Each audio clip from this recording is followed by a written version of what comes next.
aunque no lo hiciera. Dice la palabra en el libro de Daniel que se encontraban estas tres personas llamadas Sadrach, Mesach y Abednego.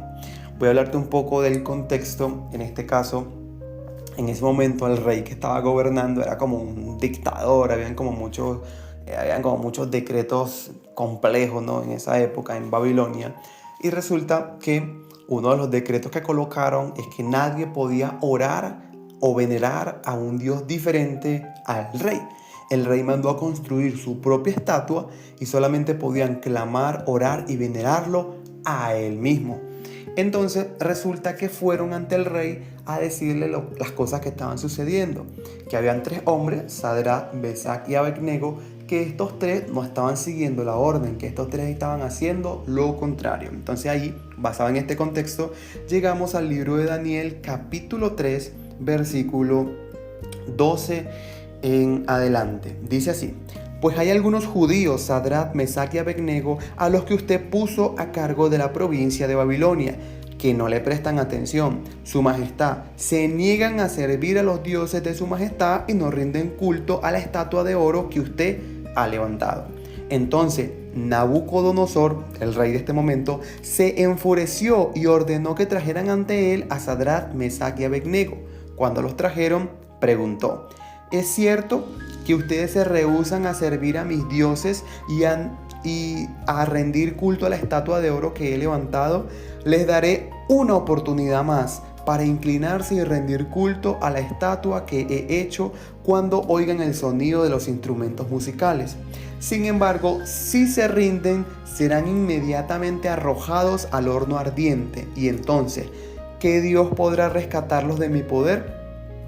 Sadrach, Mesach y Abednego contestaron: oh Nabucodonosor, no necesitamos defendernos delante de usted. Si nos arrojan al horno ardiente, el Dios a quien servimos es capaz de salvarnos. Él nos rescatará de su poder y de su majestad.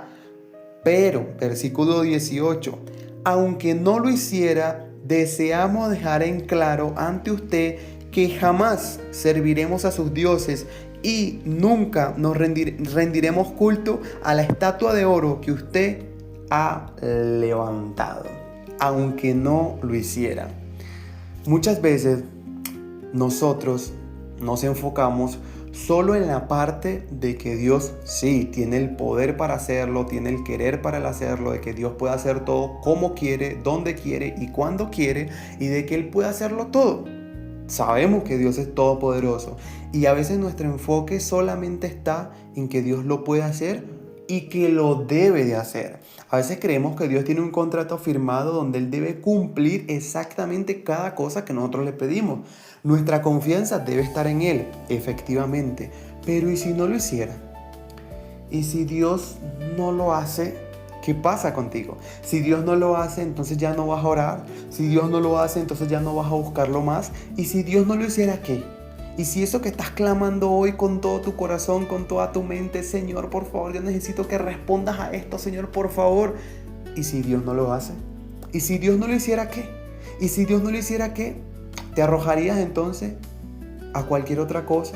Ya no lo buscarías más, dejarías de orar su palabra, dejarías de buscarlo, dejarías de clamarle, dejarías de servirle, dejarías de ser fiel a Él. ¿Solo porque no lo respondió como tú querías o porque sencillamente decidió no hacerlo? Estos hombres, Sadrach, Mesach y Abednego, tienen algo muy claro, y es que Dios tiene todo el poder para hacer cualquier cosa. Pero ¿y si aún así no lo hiciera? Estos hombres no se iban a rendir ante ningún otro Dios, ni estatua, ni rey, ni ningún decreto. Si hoy colocaran este decreto en tu ciudad de que ya no se puede orar a Dios, de que ya no se puede cantar, de que ya no se puede ir a la iglesia, de que ya tú no puedes predicar su palabra, como ya lo han puesto en varios países, si hoy esto lo colocan en tu ciudad, ¿qué sería de ti? ¿Entonces ya no lo buscarías? Entonces ya no buscarías su nombre, ya no buscarías su palabra, ya no orarías con el Espíritu Santo, te rendirías a dioses ajenos, buscarías cualquier ídolo. ¿Qué harías? Esa es la gran pregunta. Y el segundo principio que nos enseña esta historia es: de verdad puedes ser fiel hasta la muerte. Muchos de nosotros decimos que creemos en Dios, pero si hoy colocaran ese decreto de muerte para todo aquel que crea en Dios, hoy seguirías creyendo en Él, hoy seguirías siendo fiel a Él, hoy seguiríamos buscándolo, hoy seguiríamos de verdad comprometidos con Él, seguirías predicando su palabra, seguirías compartiendo de Jesús, seguirías hablando de Jesús, aun cuando esto te llevaría a la muerte. Nuestro enfoque no solamente debe estar en el poder de Dios, que por supuesto que es correcto que nuestro enfoque esté en parte en eso, pero Dios no está obligado a responder ninguna oración, ni está obligado a hacer cualquier cosa que nosotros le pidamos. Él no está obligado, Dios no nos debe nada. Nosotros debemos buscarlo, debemos clamar, debemos orar y seguir siendo fiel y permanecer siendo fiel con Él hasta el final. Y Dios, yo te pido por esto, Señor, yo te oro por aquello, Señor, yo te pido por una casa, te pido por un empleo, te pido por un sustento económico, te pido por una pareja, te pido por un hijo, te pido para que me sanes, te pido para que hagas algo en mí, algo en mi familia, algo en mi generación, te pido por esto, te pido por aquello. Claro que sí.